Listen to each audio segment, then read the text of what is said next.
Hello guys, welcome back to the channel. Today I would like to share with you exactly how I trained to break sub 10 hours in an Ironman. My intention with this video is to share with you as many insights and actionable practical tips that you can apply to your training and racing in order for you to go as fast as possible relative to your potential and avoid making the mistakes that I made. Everything in endurance is relative to your personal potential and our years of background in training. For someone who has done sports as a young person, sub 10 might be easy. So these tips could serve them to go sub 9. For all other common average people like you and me who have no background in sports, these tips might be stepping stones to get a PI at any speed, be it going sub 12, sub 11 or sub 10. Ironman in my experience is a transformational sport, and pursuing the goal of sub 10 is something that interested me because I felt that it was, well, A, achievable, and B, that it would push me way past my comfort zone, both physically and mentally, and both in the training and in the race. And I was right. This goal was very hard to achieve for me. The training was pretty brutal and took most of my energy and focus, especially in the last couple of months. I chose to pursue this goal now and not later because I felt that right now my life is still extremely simple. Having no kids, no girlfriend, no mortgage, no pets, no stress, no car payments, and having built a pretty solid base fitness and event-specific fitness and experience, having already done 2 Ironmans. Reducing all external stress that didn't derive from the training I felt to be fundamental. And right now, objectively, I had very little external stresses, or at least I thought, because, how we'll see further along, life would put a solid wrench into that. So for context, I started from zero background in any of the 3 sports, apart from commuting in the city on my bike, in 2018, after a pretty big health scare. I did 1 Olympic distance try and 1 Ironman 70.3 in 2019, 1 full distance in 2020 with a finish time of 11:32, a second full distance in 2022 finishing in 10:18. I spent 2018 to 2021 training mostly for road cycling and triathlon. And over the past 2 years, I have shifted a lot of my focus to gravel riding, trail running, and generally more adventure-related stuff. If my thirst for adventure has become more and more present, one of my main interests is human peak performance. I really want to see what I can get out of myself performance-wise via solid and intentional training. This is the main reason I decided to pursue sub 10. To achieve this, I knew I would have to push myself pretty much to the limit of my capability, build more fitness, rethink what I thought I knew about endurance training, and then be able to execute to the best of my potential on race day. There's only one way to put it. To me, it sounded like it was going to be an exciting journey. In this training build, I was going to commit with full dedication to the Ironman goal. In the past times, I had trained with the general idea of, well, for the first one, just completing the distance was enough. And the second one, just getting as aerobically fit as possible for long distance. It worked, but I realized I had in no way, shape or form trained really specifically to go as fast as my potential would allow me to. This I knew was going to take a lot of work, and this work had to be as specific to the goal as possible. I'd gone kind of close to the sub 10 goal in Tallinn, but I knew that the gap from where I was and where I wanted to be was going to be a very tough one to bridge. I knew that it would require me to rethink my training, learn from the past experiences, reevaluate what I had done, but be willing to work harder and smarter than ever before. So armed with strong desire, willpower, and a magnetic attraction towards preparing this event, I started training. Before training, data collection and monitoring is very important, as with data, it can allow us to see progress. The data I used was for the swim, heart rate and pace. For the bike, power, heart rate, glucose levels. The key data I used for pacing and the race intensity simulation rides was intensity factor. Intensity factor is the relationship between your normalized power and your FTP. Guidelines for a sub 10 hour Ironman usually require sustaining a 0.75 intensity factor for the bike section. Last year I had done 0.72, so it seemed like an achievable value to aim for. The one limitation of intensity factor is the fact that it is related to normalized power. Sometimes I've found that looking at average power related to FTP to be a more realistic representation of the intensity we are doing for hours and hours. So I also paid attention to that. For the run, I used power, heart rate, pace, and glucose levels. There wasn't one key metric I looked at for the run, apart from aiming to sub 5-minute kilometers as an easy pace. But this also changed a lot with the shoe choice. At a 144 heart rate, pace will change dramatically if you're using the Hoka Stinson ATR6 or the Nike Invincible or the Alphafly. For recovery, I monitored glucose levels, sleep, body battery, and resting heart rate. The gear I used as wearable technology was a Garmin 945 watch and a Garmin HRM Pro and then an HRM Pro Plus heart rate strap. For the swim, I used foam swim goggles in every session, and I also used a pull buoy, a snorkel and a band for the ankles, as well as size S swim paddles. For this build, I stopped tracking heart rate in the pool, but I did track it in open water. For the bike, as a main training tool, I used a gravel bike with an osteoma power meter. I then used a time trial bike with a 4 eyes power meter with a front hydration system and an aero bottle. I used a Zwift hub for indoor training on the bike and Super Sapiens glucose monitor for glucose monitoring. Glucose monitoring is useful to spot trends while you are training. If at the same intensity glucose values start trending down and go below 100, it is a good indication it's time to eat. This is especially important on really long, steady-paced efforts. For the run, I used my Hoka Stinson ATR6 for the majority of the runs, my Nike Invincible 3s for tempo efforts, and the Nike Alpha Flies for race-paced long runs. In actuality, I only used them twice. For the training and the training guidance, I trained using the Mottiv app. After being a self-coached athlete for years, I decided that for this goal, I needed help. I needed help because the gap I had to bridge between where I was and where I wanted to be was going to be very hard to bridge. I knew that I just couldn't redo the training from the year before at a higher intensity. I needed different stimuli. I needed a solid programming and I needed a guide to follow. And that specifically came in the form of the Mottiv app. The Mottiv app is an endurance sports training app created by Triathlon Talent, which, full disclosure, I am part of the ambassador program for the app. Mottiv allows the user to input the event they want to take part in, the number of hours you want to train per week, your heart rate and your power zones. Then, based on this data, the app will give you a custom training plan for your goal. I chose to use this platform because in order to make progress, I felt I needed more structure, both in the single sessions, but especially in the general periodization. My problem was always doing too much, not too little. I set the hours per week to the max, 15. This was gonna be 2 swims per week, 5 bikes per week, 3 runs per week, 1 strength per week and 1 yoga per week. For every training session, based on your zones, there are specific indications on power ranges, heart rate ranges, and caps and running paces. One thing to note is that the app does not allow you to set a specific time-based goal for the event, or at least I don't know that you can. So here comes the tweaking and further customization of the plan that I made. Over the last years, I've really become in tune with my body. I can tell fairly well when the first signs of too much overreaching pop up, how I'm recovering based on sleep quality, etc. So I knew that to go sub 10, I needed to hit some minimum requirements for the different race sections. I needed to hit a 1:12 for the swim, 4-minute transition, 5 hours for the bike, another 4-minute transition, and a 3:30 marathon for the run. This would result in a 9:50 race time, allowing for 10 minutes buffer for unexpected events like mechanicals. Knowing that I had to hit these times, I then compared the race pace ranges that Mottiv was setting for me, based on my zones, to the minimum required ones I needed to hit to get these splits. These most often than not lined up, but always tending towards the fastest pace and power range indication that Mottiv gave me. So I knew that when there was a pace or zone indication, I needed to aim towards holding the higher power value or the higher run pace. Another thing that I tweaked of the plan was to train Fatmax oxidation as much as possible by adding easy zone 2 volume on the bike, basically as much as I could per week, early in the morning, fasted. This would ensure that I had some sessions per week which weren't always carb fueled. Being a very efficient fat burner and having a high Fatmax oxidation, which is the intensity at which you are still burning the most amount of fat versus carbs, in my opinion, is just as important as being an efficient carb burner. If we have a high Fatmax, when we then shovel in carbs, we will be able to sustain a higher overall intensity, depleting our glycogen stores slower because we are using a higher percentage of fat for fuel. For the rest of the plan, I followed close to 100% of the bike workouts, and I would say around 70% of the run workouts. Especially in the final 45 days, I did the run workouts almost 100%, especially the race pace main sessions. One major thing I changed this year was doing a lot of the cycling workouts indoors. I bought a Zwift hub to get as much specific training in a controlled environment, trying to hit all the intervals and the race pace efforts. This, I believe, was a really important part of the puzzle. Swimming, I didn't really follow the plan. I just did 2 sessions per week, 1 faster tempo session and 1 long slow swim to get accustomed to the distance.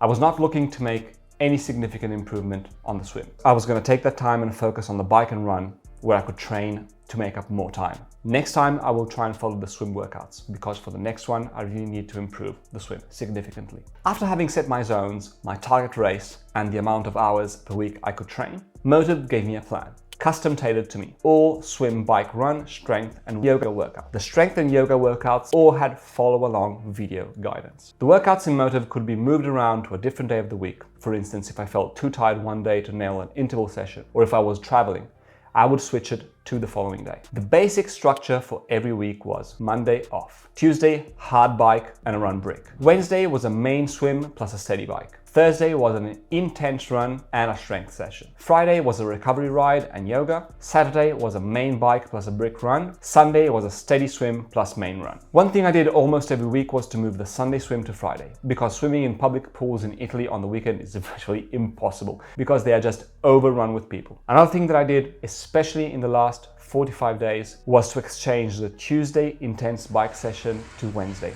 This allowed me to recover a bit more from the weekend and not do super high intensity straight after. One more thing that I did was often to include a recovery ride on the Monday. This was a real recovery ride, super easy pace. The Mottiv app guided me through the base, build, peak and taper phase, with the build and recovery weeks scheduled in automatically. So I had a clear base guideline to follow. The Mottiv app utilizes a pyramidal training approach, so it has elements of 80-20, but also a fair bit of race-based stuff. Personally, I really resonated with this type of training because in the past I felt I was missing the race-based efforts. All the sessions went to training peaks, where I monitored the performance management chart, overall volume, TSS, data and fitness levels. Here, let's make no mistake, we are talking about age group Ironman training. This is very different from how a pro would train, as we age groupers often don't have the years upon years of body, joint and muscle conditioning that professional athletes have. Neither the time or the bandwidth to train how they train. We are always juggling so many other commitments like a job,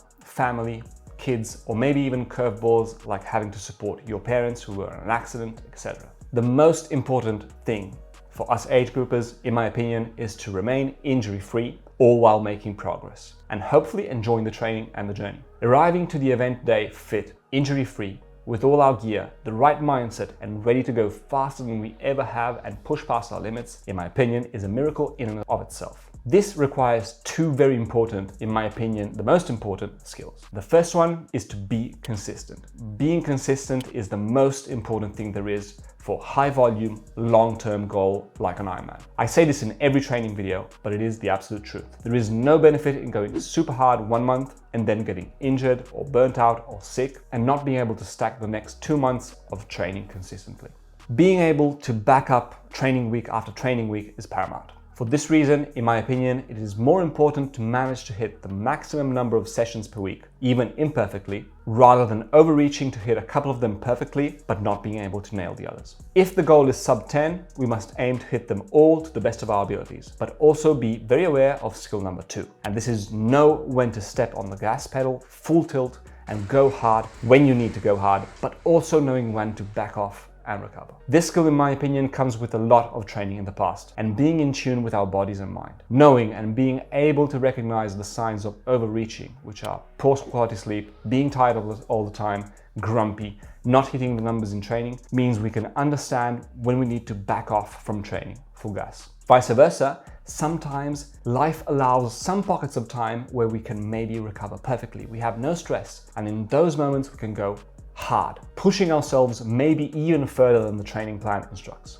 This personally, for me, looked like doing a training camp in the beginning of March, where I focused on getting in as much bike volume as possible without burning out. I headed down to the Italian Riviera and spent a week mostly riding epic gravel in that area, eating and recovering. It was a huge bump in fitness. Other times, there were just weeks where I looked at the plan and did only the bare minimum that was instructed, because maybe I had other life stresses going on. Know when to go hard and know when to cruise. Another thing is staying adaptable. We can make all the plans we want, but oftentimes life gets in the way. This, in my opinion, is part of the Ironman journey. Learning how to manage and deal with adversity, even in the scheduling. It might be work, family, or an injury we need to navigate. This will require adjusting the plan, so stay adaptable. Now, for the specifics of the training.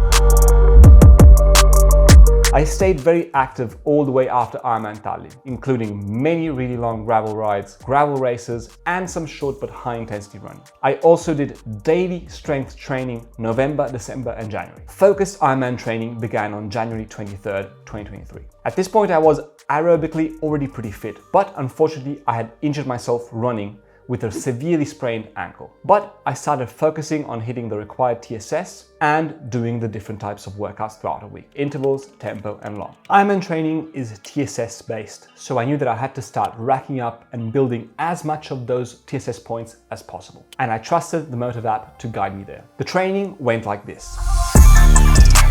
The bike was the main focus of my training. I really made sure to nail the sessions and follow the plan. And on top of that, add zone 2 work. I started the plan with an FTP test, full on 20 minutes outdoors. And I came out with a result of 272 watts at around 74 kilograms. So around 3.6 watts per kilo. The objective of my training was to get my FTP to around 4 watts per kilo. Something that I had seen posted in the Sub 10 Ironman Journey Facebook group. This seemed to be a bit of a benchmark that showed that you were in a good spot to hit Sub 10. Example sessions would be the intense bikes, so intervals, might be a 10-minute warm-up with a couple of surges up to about 300 watts with a high cadence. And then usually it would be repeating a sequence. For instance, it might be repeating a sequence 7 times, so 2 minutes at high zone 4, targets were 282, 301 watts, 15 seconds building even stronger zone 5 effort, so 330, and then jumping into 15 seconds absolutely max effort, and then a 2.5 minute recovery spin. Then there would be a cool down. For the steady bikes, these were like tempo workouts. We had 85 minutes, 10 minutes warm up, and then repeating 10 times, 5 minutes top of zone 3 with a low cadence, so getting strength in the legs, around 260 watts, 2 minutes easy spin. Then there would always be a 5-minute cool down. The long bikes changed, varying of course during the year, but like a main bike might be 5 hours, being in aero position as much as possible, riding easy zone 1, zone 2 for the majority of the ride, and then doing some sort of intervals in the second half of the ride. In this specific case, it might have been 3 by 40 minutes, 5 or 10% above target race power. And then, as usual, a cool down. So as you can see, these were fairly specific workouts. I followed these to the best of my abilities. And as the training progressed, I really felt that also my fitness levels were increasing. I managed to hit the vast majority of the key sessions, progressing week after week, which is, of course, the sign that the training plan is working. You're making gains and you're still fresh enough to hit the sessions. The interval sessions and the tempo workouts really pushed me to the limits of my capabilities. In these sessions, I really did push as hard as I could. Something that in the past preparations had been done haphazardly. In the first phases, I trained outdoors with my Asioma power meter equipped racing gravel bike. This way I could get away from traffic while training exactly like on a road bike. This is a solution that I highly recommend. You get the exact same training outcomes as being on the road, but being able to perform the sessions in beautiful places in nature and not on the side of a dodgy road with trucks whizzing by. The setup I recommend is a lightweight performance gravel bike with a power meter. This way you can literally get out of the door and decide if you want to go on-road or off-road, basically on a whim, doing what you feel like in the moment, having fun and performing both on road and on gravel. Personally, I would do mostly 60-40 mixed terrain rides, 60% asphalt, 40% gravel. I 100% recommend this setup to anyone. Since I made this upgrade, my road bike lies disassembled in the corner of my room, and the performance gravel bike is all I ride. One thing I would like to point out is that when I trained outdoors, I trained a lot on climbs. Climbing forces us and helps us to produce more power. It is very difficult to spin 150 watts on a climb. So this in practicality meant that even during workouts, I would often be pushing 200 watts or a value close to that, which was similar to my race pace. So I ended up doing a lot more race pace training.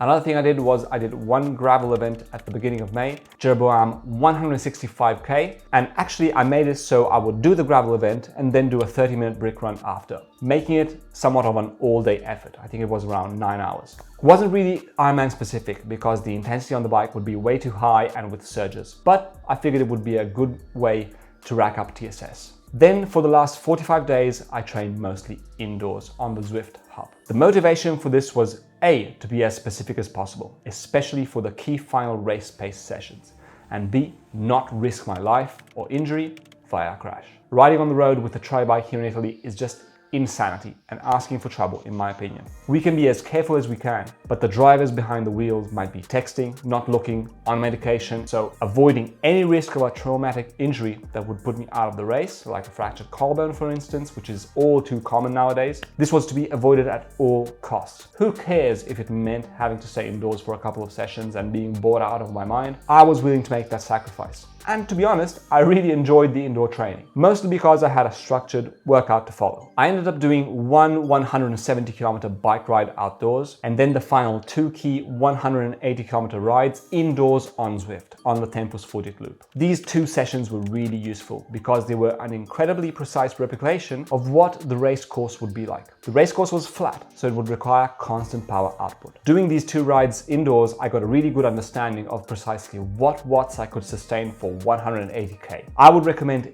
anyone to try and do a 180-kilometer ride on Zwift if you want to know exactly where you are at power-wise for the Ironman distance, but it is not fundamental. The results of this training, as I said before, I started the training build at 74 kilos and 272 watts FTP, so 3.67 watts per kilo. This training protocol ended up with a final FTP value 289 watts at 71 kilograms, maybe even a little bit lighter, to be honest. So a 4.07 watts per kilo value, right on track for sub 10. The previous bike split in Tallinn had been 5-10 hours, with an average power of 185 watts. This time, the practice target race power in training was 214 watts for 180k, with the same power meter, which should supposedly lead to a faster bike split. I personally was very happy with the results of this bike training build.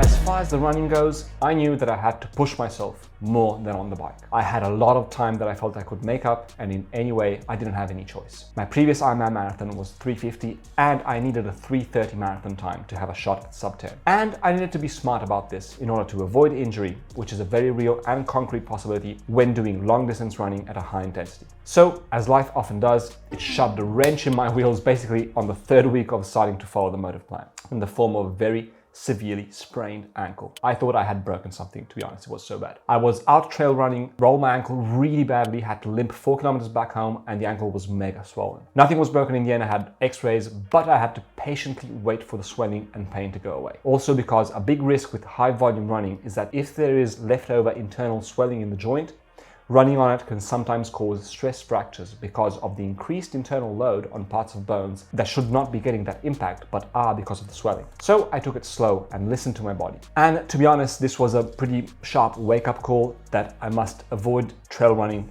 for the time being. What I needed was consistency. So I had to run on even surfaces and keep it very safe. Progressively, my ankle felt stronger. I already had an injury of this type at least 10 times in my life from skateboarding, so I knew what the evolution and recovery from it was going to look like and feel like. So I got injured on January 8th and I resumed running on the 3rd of March, so 2 months almost. During this period, I substituted the runs in 2 ways. One way for the aerobic engine component, I increased the bike volume to make up for the lost running time, usually doing distance by 4 or just simply doing the same time I should have been running on the bike. 2, I added in strength sessions. First, just general core sessions because I couldn't really stand on my legs. Then progressively, I could add in squats, etc. around the 10th of February. Eventually, it started really healing. And after slowly having built back up to run/impact fitness through March, I'd reached the long run duration that Mottiv indicated in April. Up until this point, all my long runs had been shorter than prescribed because I didn't feel like overloading the ankle yet. Surely not by running 3 hours on it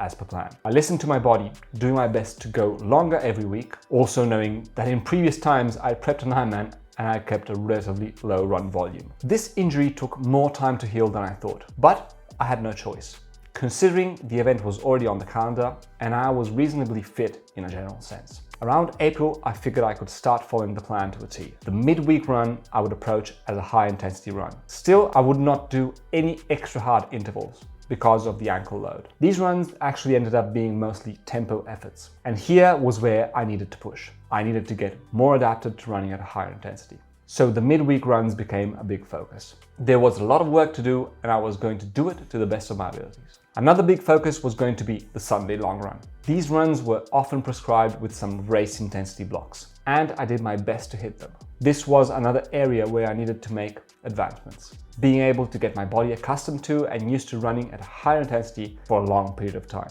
This also meant I started doing race-specific brick runs mid-April, where I dialed in what would be the specific race prep phase. Saturday, long bike plus run brick, and Sunday long run. The brick sessions were mostly long bikes plus up to an hour run. The objective here is just to get the body used to the transition between bike and run, and not to go long on the run. This was a big difference from the last preparation. where I included stuff like 5-hour bike plus 15k run. This year the max was 180k race effort bike plus a 9km run with some race pace stuff in. Long runs started from 1 hour and got all the way up to 30 kilometers. So there was a big shift this year in the run preparation. More volume, more intensity, and a much more focused Ironman effort. I did all the long, slow runs on unpaved flat roads, mostly in the Hoka Stinson ATR6, slow shoe with a lot of cushioning, and that distinct Hoka fit and comfort. I did all the tempo runs with the Nike Invincible 3, an awesome and lively shoe that is really fun and I highly recommend for anything up to 90 minutes. In the tempo runs, I could see the progression week after week. And there was one specific moment where I hit a tempo run doing 15 kilometers, 1 hour 08 at a 4:34 pace, and it felt not easy but not super hard. At this point, I knew that I had made significant progress. Another moment where I really realized I'd made progress was I did one specific race pace run with the Nike Alpha Fly. This was prescribed by Mottiv as a 27-kilometer run, but having done that same distance last year, I felt I wanted to get a couple more kilometers in my legs. So I opted to do one of these key sessions of the build, instructed as 27, I did it as a 30-kilometer long run. And during the 15 kilometers, I used the Hoka Stinson, and the second 15 kilometers, I used the Nike Alpha Fly, to get a feel for running with the race-specific shoe on tight legs. Specifically, the session looked like this. It was named the last big one, and I did 15 kilometers at Ironman marathon pace in the Hoka Stinson ATR6. Then I switched shoes and I did 12 kilometers and Ironman marathon pace in the Alpha Fly, 1 kilometer recovery, 1 kilometer at Ironman fallback pace, so that pace that you basically end up doing at the end of the race. And then I picked it back up for 1 kilometer at Ironman marathon pace.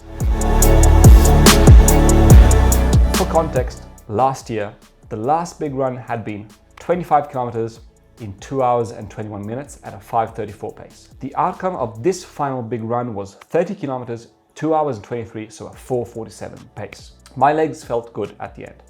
And I also practiced nutrition, taking the same exact gels, so Endurance Energy, caffeinated 1 per hour and 1 normal gel per hour. And I could really appreciate the progress I'd made through hard work, consistency and dedication, and miraculously not getting injured. After this session, I had a solid feel for what intensity I could sustain for a full marathon. Honestly, when I finished this run, I thought to myself, could you run another 12 kilometers?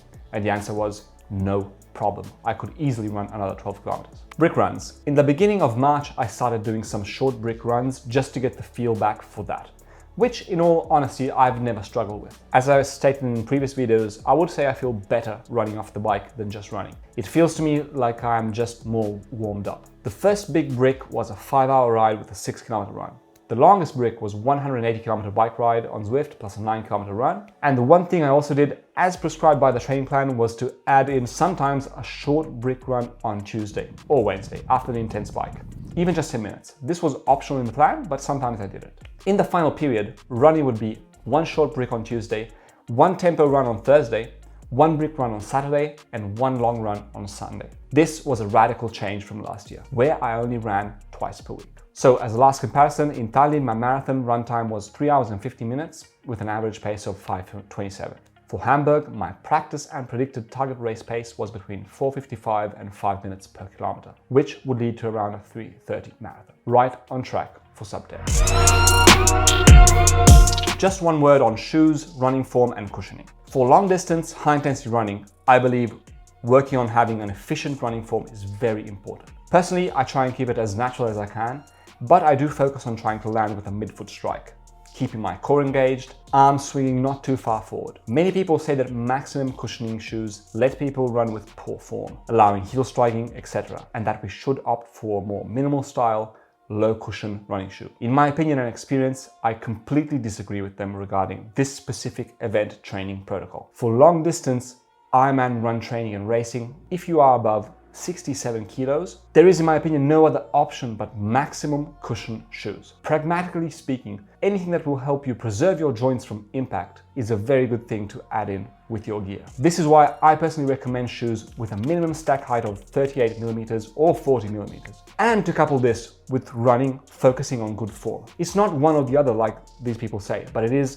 both the things combined that will help us progress and stay injury-free. In my opinion, Hoka Bondies and Hoka Stinson ATR6 are great. The Clifton, in my opinion, is too low cushion. The Stinson has a 38mm stack height in the heel, with a 4mm drop, which means 34mm in the forefoot for cushioning. Also, the Nike Invincible 3 are a solid choice, with a whopping 40mm stack height in the heel, but they have a 9mm drop, so only 31mm of cushioning in the forefoot, which can be really felt comparing them to the Stinson. Shoes are highly personal, so experiment with the ones that work for you. One last thing regarding shoes is I was adamant about rotating my running shoes this time, giving different stimuli to the foot, working different muscles, tendons, ligaments on different runs. For the swim, I did 2 times per week, 1 midweek faster session and 1 long swim. My objective was to spend as little time in the pool while still being confident and being efficient in the water. I resumed swimming at the end of February and focused a lot on technique and water feel, as well as power. The thing that I did this time was train a lot more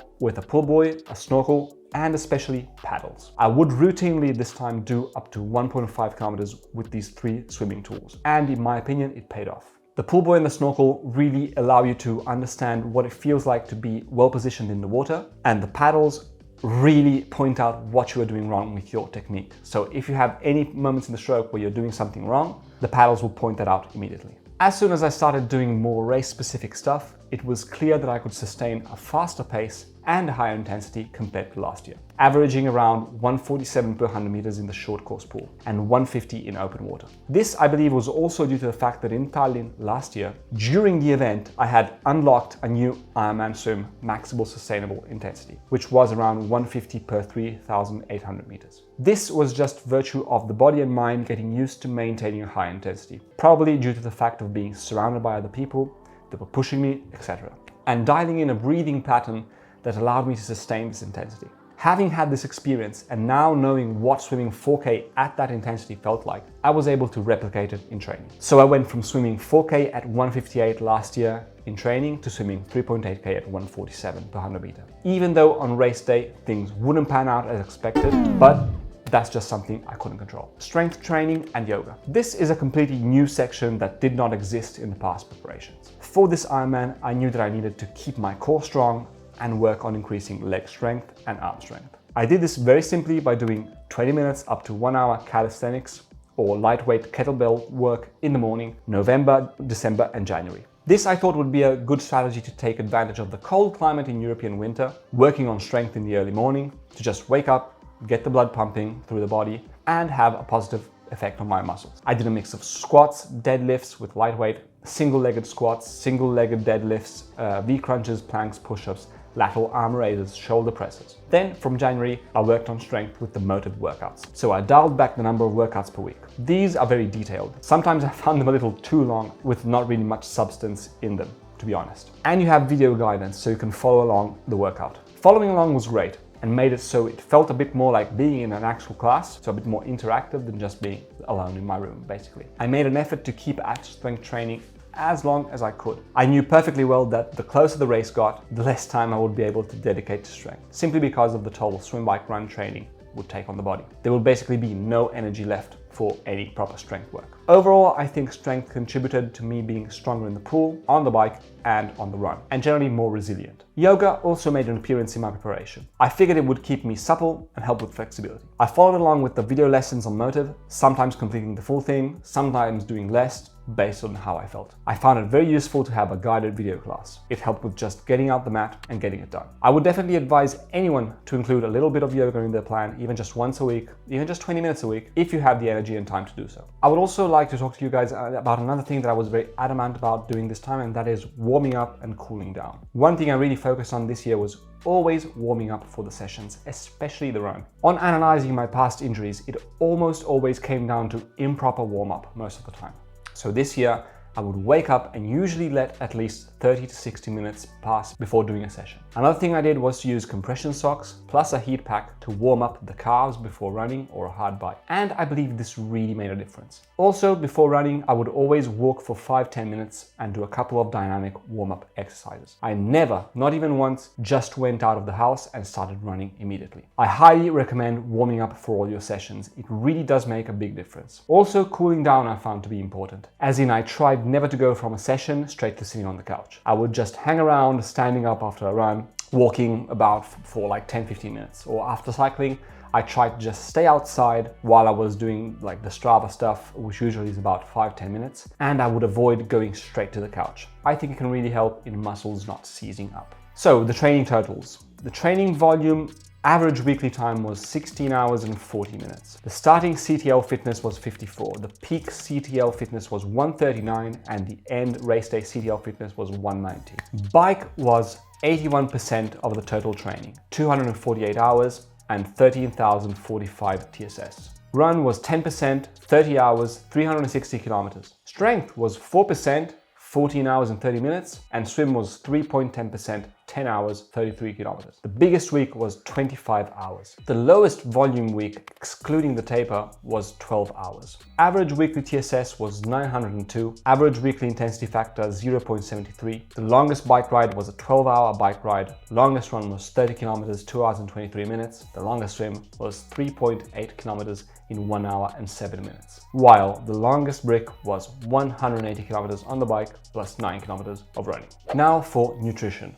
This year, I wanted to get my nutrition as dialed in as possible. If it's true or not, the scientific consensus nowadays is the best ratio is 1 glucose to 0.8 fructose. This supposedly is the best when doing endurance stuff. So I decided to use both normal foods like sugar water, 1-to-1 glucose to fructose in training, but for the specific sessions and especially the race-pace simulation session, I was going to use the same fuel as race day. I started working with For Endurance Italy, which distributes endurance nutrition products. I tried out the fuel, liked it, so I stuck with it. The bulk of my nutrition came from Endurance Energy Unit drink and gels. For normal day-to-day nutrition, I followed a plant-based vegan nutrition protocol. High carb, whole foods based, but also including processed foods like vegan gummy bears, sugar, etc. A standard day of eating would be: breakfast would be as much fruit as I wanted, 10 grams of essential amino acids and 2 caps of For Endurance Fusion. Post-training would be 10 grams of essential amino acids and fruit. Lunch would be fruit and 10 grams of essential amino acids. Or rice with soy sauce, lettuce and tomato, or pasta with some sauce and a veggie side. Snacks throughout the day usually were some corn cakes with like 72% fruit content jam from Coro, or dates, vegan gummy bears, or essential amino acids. Dinner, which I would eat around 5 and 7 p.m, would be huge amounts of rice, a protein source, mostly peas or cannellini beans or seitan, lettuce, tomato,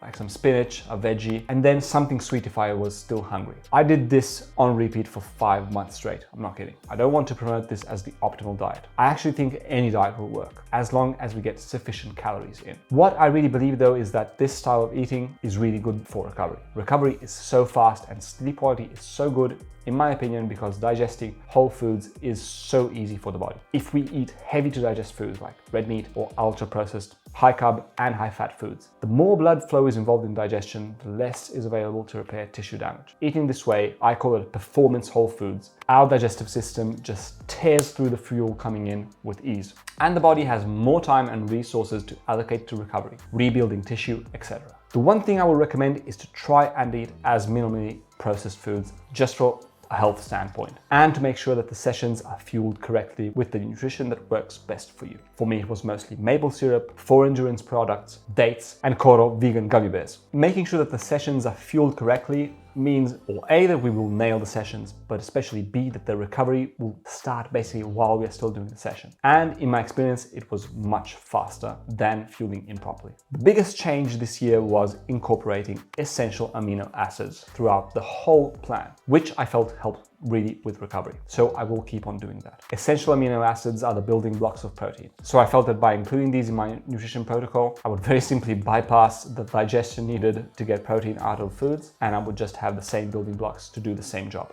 In dialing in my nutrition, I was also trying to achieve the most productive body composition I could. There was no going around this. I needed to get lean, or at least as lean as possible without dropping power or FTP. I knew from past experience that figure lies around 70 kilograms. If I am above, my run pace suffers. Every extra kilogram on the run is like 3-4 seconds slower per kilometer. If I go below, my bike power suffers. I might climb really well, but on the flats, where watts per kilo are less meaningful, having an absolute lower power number would result in less speed. This weight loss is a delicate game and required me to dial in my nutrition, especially during recovery weeks and during the taper phase, where the energy expenditure and the fueling needs was less. I did this basically by limiting my fat intake and focusing on carbs and protein to fuel workouts and recovery. I ended up from January to June going from 74.5 kilograms to 71 kilograms, fully carved up and recovered. Maybe on race day I was even slightly less and closer to 70 kilograms. I think this aspect I also nailed pretty spot on and had some results. I probably could have shaved off another 1.5 or 2 kilograms, but doing it this way, I always felt I had energy and I was confident that I wasn't putting myself in too much of a deficit. And here we come to recovery. This time I was very dedicated to recovery. Recovery is crucial to get the training adaptations and avoid overreaching or overtraining. The name of the game is rest and reduce stress. So I tried to keep work stress at a minimum. Unfortunately though, I did end up having some really massively stressful periods. The first one was when my dad broke his C2 vertebra. So it was 40 plus days of hospital visits and generally a pretty tense situation. C2 is no joke. And then during the peak 2 weeks of high volume training, I had a mega stressful job commitment editing a product launch video. When I was in these really high stress situations, I just tried to focus on getting to sleep as early as possible and getting deep rest, making it even more of a priority. The other crucially important part of recovery is tissue repair. This I enhanced by using heat plus compression applied to muscles and tendons that needed more recovery. For instance, if I went out and did a long run, what happens as a normal reaction is the calves and Achilles tendon get more contracted after activity. This doesn't really mean injury, it's normal. But I made sure that after every session I wore compression socks immediately and applied a heat pack to the calves, for example. I would do that throughout the day a couple of times, and it worked like magic to keep the blood flowing, the recovery going, and bounce back faster from sessions. I would definitely recommend this strategy. I managed to get through this pretty big training build without almost any injuries. I only had my right Achilles tendon seize up for 2 days, but I fixed it using the heat plus compression strategy super fast. I had a touch of shin splints in the beginning, but also these I resolved easily with compression socks and a heat pack on the calf. I only had one serious, let's call it injury, that made me fold the only session that I really could not perform, which was a brick run, and it was a really severe spasm in the right side of my abdomen and ribs. This probably was a combination of some stupid thing that I did during strength training, but especially dehydration. Dehydration during the first phases of a brick run, I realize is absolutely terrible for me, and I get this really sharp pain in the right side. So I really pay attention to that. Always go into the run really hydrated.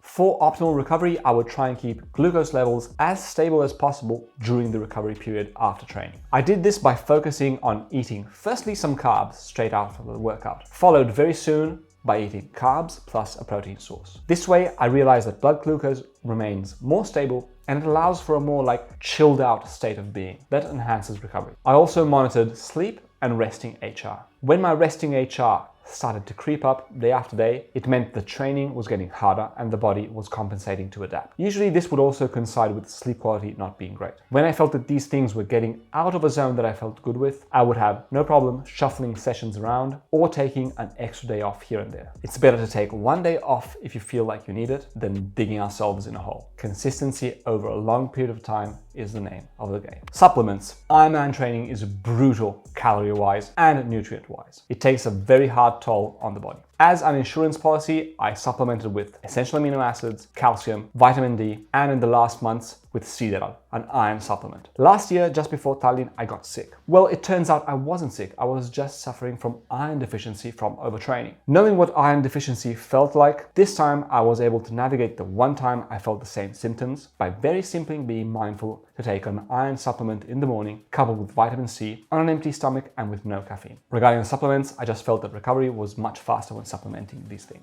So this is another new section and it is called Legal Performance Enhancing Supplements and Strategies. So here I would like to give you some of the things that I did that I really believe gave me an edge compared to last year. So the first one, and it is something that is getting more and more commonplace these days, is sleep. Sleep, in my opinion, is the #1 performance enhancing strategy. This is where all the actual tissue repair, nervous system recovery happens. I made it top on the priority list for recovery to go to bed as early as possible and to wake up without an alarm clock. This mostly meant being in bed by 9:30 and waking up around 6 or 7 a.m. This to many might seem weird and kind of like a monk style life, but in all honesty, I don't enjoy going out in the evenings, and if I want to do something social, I will do it during the day, trying to involve friends in going on sunrise rides or out for lunch. I found that being in tune with the natural circadian rhythms of being awake when the sun is up and sleeping when it's dark put me in a very good spot recovery-wise. Things that I did to enhance sleep were to sleep with an eye mask on to block out all external light whilst keeping the blinds open. This way I would wake up with natural sunlight. Another thing I did was to take 4Endurance Restful, a supplement with ashwagandha, magnesium and other things. This was a good add-on. I felt it gave me a more restful sleep. I would encourage anyone to try ashwagandha. The most powerful supplement that I took this year was 4Endurance Fusion. So when they sent me the supplement, I thought, this is total BS. It's advertised as a fat burner, and the last thing I needed was a fat burner, I thought. Well, it turns out that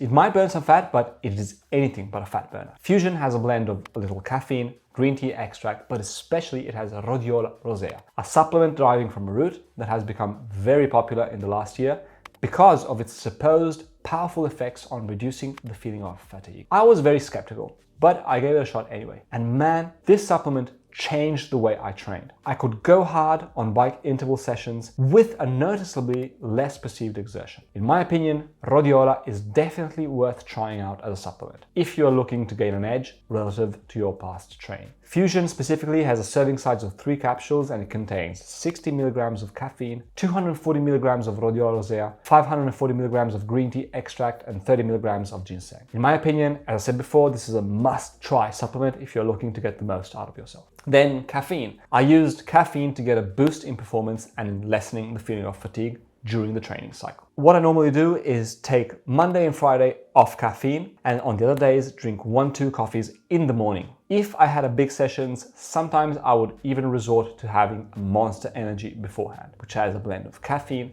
taurine, carnitine and vitamin B12. The one thing I did do though was to stop drinking caffeine at 11 a.m. maximum, to have time for the body to process it out of the system and sleep deep recovery sleep. Caffeine has a half-life of 6 to 8 hours, so limiting its consumption to the morning is a good way to have it out of your system for the most part by the evening and recover well. Caffeine was very important in getting after it day after day and pushing my body to its limits. Music. Music, in my experience, is an insane performance-enhancing external supplement. It seems like this is like a given, but maybe it's just me, but music is really so powerful. It could literally transform a training session or even just get me to manage to approach a training session even when I was extremely tired and fatigued. I leveraged different genres for different types of training. The genres I listened to the most were nightcore, cloud rap, cloud nightcore and hyperpop, funk, Russian hyperpop, and in the last few weeks a ton of Mr. Kitty style music. Music varied based on the intensity of the sessions and of the intervals. In the beginning phase it was more hard-hitting and higher intensity, and it got progressively less high intensity and more kind of like focused and introspective, emotional, like think Mr. Kitty, during the last months. Music also produced some really interesting mind states during the training session, mostly in the form of out-of-body experiences. Music can trigger powerful emotions, and emotions can provide us with an insane drive and energy from within us. I would recommend using music, but not all the time. I would make sure to include at least 30% of all sessions without external audio stimulation, not even podcasts. Training with music can show us what levels we can reach, and it can unlock places and mindsets that we didn't think to be possible. But we then need to ensure that we can hit those levels of intensity and those mind states without the external use of stimulants. I'll leave the Spotify playlist in the description if you want to listen to some of the music I used, but proceed with caution. Gratitude. Training was never a chore. I love training, even if it is hard, boring, or I feel tired. I practice gratitude for the simple reason that I was in a good health place, able-bodied, injury-free, and I could dedicate the time to developing my fitness and mental strength. I used my father's injury as fuel. Seeing someone you care about who is really severely injured really made me put in perspective how lucky I was to have full physical capabilities. Being injury-free is not a given, especially when approaching such an extreme endurance sport. So every day I got to train, I considered a gift from the universe. And I made sure to connect to this thought every day because it really is a gift. Things that I would change if I could go back. So the main thing I would change would be to train more indoors on the bike from the get-go. Training indoors allows us to be very specific with the workouts and the outcomes. This can allow us to progress faster and have more time to dedicate to other things. I would never register for an Ironman so early in the season. One thing that really took a toll on me was having to train through winter in Europe. Usually in winter I go to Asia, but this year I decided to stay here because I needed the stability and to be able to focus just on training and recovery, apart from work, of course. Man, training in winter in Europe is brutal. It just sucks the life out of you and is not enjoyable. Having a good climate, like you can find from May onwards or in Asia during winter, can really help with the motivation to get outdoors to run, bike, swim, and go in open water. So I highly doubt I will be signing up for an Ironman so early in the season, just because of this factor. I believe that even not training specifically, just the sheer factor of riding more in summer outside will increase the fitness almost without us realizing it. And having a race, let's say in September, can just be really nice and an enjoyable thing to train for. Train the swim more. One thing I missed out on was more open water swimming. The lakes in my area were very cold up until mid-May, so I only got a couple of sessions in. Also, I definitely could have trained more in the pool. And if I could go back, I would heavily train with a pull buoy, band, snorkel, and paddles. This, I believe, really helped with water feel, correcting some technique mistakes, and keeping a very lengthened stroke. A word on motivation. In my experience, there will be moments when you will doubt everything. You will doubt why you want to achieve this goal, why you signed up. You very probably will doubt if all this work that you are doing is worth it. All the really early mornings, all the hard training, all the money invested in this. Maybe you will even think of quitting, be it skipping a single training session, or maybe you'll just even want to flunk the whole project out of the window. In these moments, which I experienced a lot of, be it from feeling extremely tired, fatigued, and feeling like the session for the day would be impossible to complete, I resorted to two strategies. The first one was visualization. I visualized myself at the end of the journey. I visualized the final red carpet, really getting in touch with what that would feel like to be accomplishing the goal.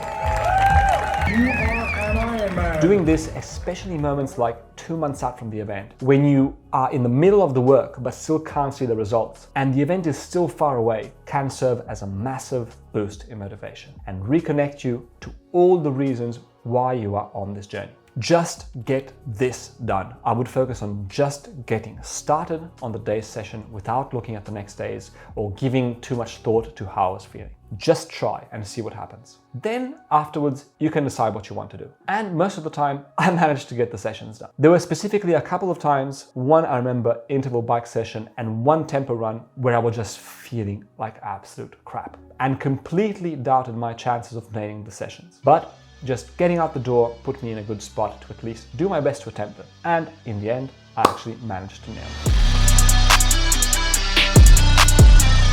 Some additional resources. So a couple of very useful resources for this endeavor, so for Sub 10 Ironman are firstly the Facebook Ironman Sub 10 Journey Group, where average age groupers, just like you and me, share their journey to Sub 10. Oftentimes, you will find great tips and insights as well as target splits, training techniques, etc. From this specific group, I took the minimum effective running dose principle. That I still practice to this day. Another insane resource is the Breaking Sub 10 website by a guy called Jeffrey Balde. This website is an insane resource. This dude went from 0 to Sub 10 in 1 year. This dude is simply next level. He went full tilt into this and managed to do it. Then going on to have really good competitive results and going to Kona. He definitely unlocked some latent potential in himself. Great job, man, and thank you for sharing. I did not follow the training specifically, but I did take away quite a lot from even just the pragmatic insights on how to choose a race course suitable for Sub 10, some data aspects like intensity factor, as well as the sheer mindset to think that this was possible through pragmatism, hard work, and dedication. Thank you, Jeffrey. A specific blog post from Working Triathlete, how to break 9 hours in an Ironman. So sub 9 was not my goal, but this blog post had some very good advice, such as doing intensity only on the bike and focusing on consistency. Thank you, Working Triathlete. Some final thoughts. Why am I sharing all of this with you guys? Well, the motivation is very simple. I found Ironman 70.3 and Ironman triathlon training and racing to be one of the most complete physical, mental, and spiritual self-development tools there are. Swim, bike, run can be an awesome access point to endurance sports for total noobs like I was just some years ago. Starting from scratch, taking on this challenge can develop our fitness in a complete and pretty extraordinary way. In my opinion, very different from just picking up running or cycling. I make these videos in an effort to share the impact that this amazing sport had on my life and try and involve more people in this lifestyle. This way, the more people might find their version of what Ironman Triathlon gave to me. A place to work on oneself, to develop physically beyond what we ever imagined that we could do, connect to our purpose, achieve something that we thought to be impossible, and all of this with a sustainable, progressive, adaptable, fun, challenging, and community-focused space and protocol. Ironman training can also be the trigger for average humans to implement a daily routine that builds and maintains an above average fitness level and encourages healthy lifestyle choices. If you're like me and you enjoy training and progressing, this will in turn make it so that you prioritize your health, nutrition choices, sleep choices, because making these healthier lifestyle choices will allow you to train productively, explore your potential, and progress. Another reason is building this huge endurance base in a safe and progressive way can allow us to apply it to anything we want, like adventures, trail running, hiking, gravel cycling event, swim run, you name it. Ironman Triathlon will provide us with tools that will last a lifetime, like learning how to swim, bike, and run, or any combination of these sports. This is also why I like the approach Mottiv has to training, as its goal is to be able to prepare us for a wide variety of events in the endurance space, and I really resonate with that. Ironman Triathlon is very special because it sits exactly on the edge of intensity between going as hard as we can sustainably do without blowing up, but there is always a concrete risk of epically blowing up. And I don't mean just having to slow down. I mean passing out and suffering high consequences on race day, but also in the training by overreaching and overtraining or injury, or having hardcore mental breakdowns that sabotage our potential performance. I believe that Ironman training and racing can push us out of our comfort zone and help us to grow, progress, and deal with adversity across a lot of different aspects of life. Thank you for watching, and I hope this video might be useful to you guys. Yo guys, just a little update. So I was just here finishing the edit and I actually got an email that basically changes everything that's going to go on for the next part of the year. And that is that I got a roll down spot from Hamburg to go to Nice, to the Ironman World Championship 2023. This is really surprising because I knew that in choosing Hamburg as a race for sub 10, I knew that I was going into the most stacked field there is. But apparently not many people want to go to Nice for the World Champs, but for me, I'm gonna take it. Why? Because when is the next time that the World Champs is gonna be next to my doorstep? 2 hours of driving away, my parents can be there. I mean, it seems like it's gonna be a really cool experience. So yeah, I thought we were done with Ironmans this year, but apparently not. Let's go back to the video. Thank you for watching, and I hope this video might be useful to you guys in your preparation and in getting after your goals. Be it sub 12, sub 11, or sub 10, or sub 9 for that matter. If you found this video of value, please consider leaving a like and maybe subscribing to the channel for more content like this coming your way. That's all I've got for today. Thanks for watching, and I will see you in the next video with the detailed race breakdown of what went down in Hamburg. And trust me, it's going to be filled with info and I think a pretty epic story of how I almost blew up. Cheers guys, and I will see you soon.